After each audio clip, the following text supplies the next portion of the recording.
चीन की जासूसी से जुड़ी।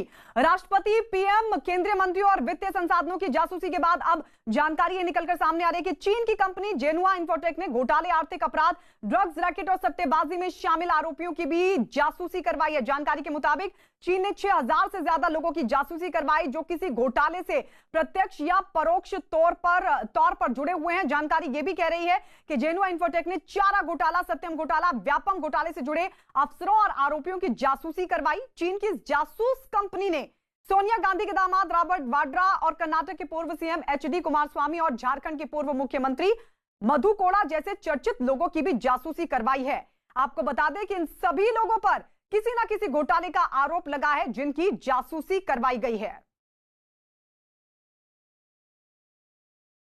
अनुराग, चुनौती बहुत बड़ी है। एक तरफ बॉर्डर पर लगातार सेना जूझ रही है, हर स्थिति से निपटने के लिए तैयार है, लेकिन दूसरी तरफ जब इस तरीके के हथकंडे सामने आ रहे हैं जहां जासूसी हो रही है चाइना की तरफ से, और यहां तक कि यह भी कहा जा रहा है कि हो सकता है कि कहीं ना कहीं जो चाइना है वो बायोलॉजिकल वेपन का भी इस्तेमाल करे, यानी सिर्फ चुनौती एक नहीं है, चुनौती कई है। ये जो चुनौती है ये कितनी बड़ी आप मानते हैं? क्योंकि जासूसी ना सिर्फ जो लोग आरोपी हैं उनकी करवाई गई है, बल्कि जो अधिकारी जिनके पास बहुत महत्वपूर्ण जानकारियां हैं उनकी भी जासूसी करवाई गई है।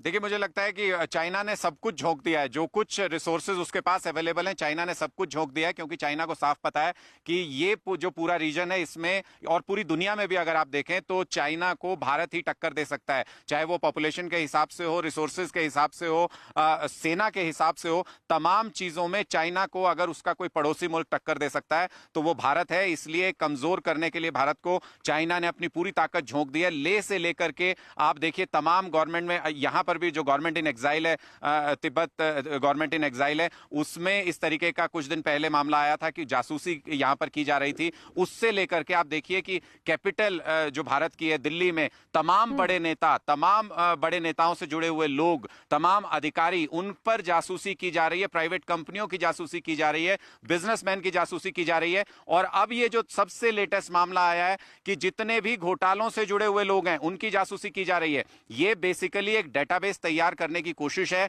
कि किसी भी एक्सट्रीम सिचुएशन में, अभी तक उस स्थिति में हम पहुंचे नहीं क्योंकि भारतीय सेना ने पूरा मामला संभाल लिया है बॉर्डर पर, लेकिन किसी भी एक्सट्रीम सिचुएशन में चाइना इन तमाम लूप होल्स को एक्सपोज कर सके, ऐसी कोशिश चाइना की थी जो कि नेस्तो नाबूद हो गई है अपने अंजाम तक पहुंचने से पहले ही। और अब सबसे बड़ी बात यह होगी कि जिन लोगों के नाम आए हैं वो किस हद तक कॉम्प्रोमाइज हुए, उनकी किस हद तक उनकी इंफॉर्मेशन जो है वो लीक हुई, किस हद तक जासूसी हुई, वो जानकारी इकट्ठा करना बेहद महत्वपूर्ण है, क्योंकि वही तय करेगा कि इन लोगों को क्या चाइना किसी भी स्तर पर जाकर के ब्लैकमेल कर सकता है, प्रेशराइज कर सकता है। कामयाब हुई और ये अब भारत के लिए कितनी बड़ी चुनौती हो सकता है, ये तभी साफ हो पाएगा जब ये जानकारी निकलकर सामने आए कि आखिर किस तरीके की जासूसी थी और क्या इंफॉर्मेशन जुटाई।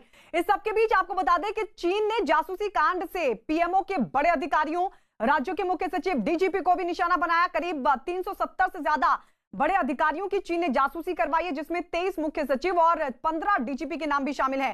सिर्फ प्रधानमंत्री कार्यालय के आधा दर्जन से ज्यादा अधिकारी इस लिस्ट में शामिल हैं। इसमें प्रधानमंत्री के सलाहकार अमरजीत सिन्हा, संयुक्त सचिव सुमिता मिश्रा और पीएमओ में मंत्री जितेंद्र सिंह के निजी सचिव आशीष कुमार की भी जासूसी करवाई गई। पेट्रोलियम मंत्रालय में आर्थिक सलाहकार राजेश अग्रवाल और स्वास्थ्य मंत्रालय में आर्थिक सलाहकार धर्मेंद्र गंगवार के नाम भी इसमें शामिल है। सीबीसी में अतिरिक्त सचिव अर्चना वर्मा, गृह राज्य मंत्री जी किशन रेड्डी के निजी सचिव टी श्रीकांत के बारे में भी जुटाई गई जानकारी। यूपी के अतिरिक्त मुख्य सचिव अवनीश अवस्थी, दक्षिण कश्मीर के डीआईजी अतुल गोयल और कई पूर्व अधिकारियों के नाम भी इस सूची में शामिल हैं।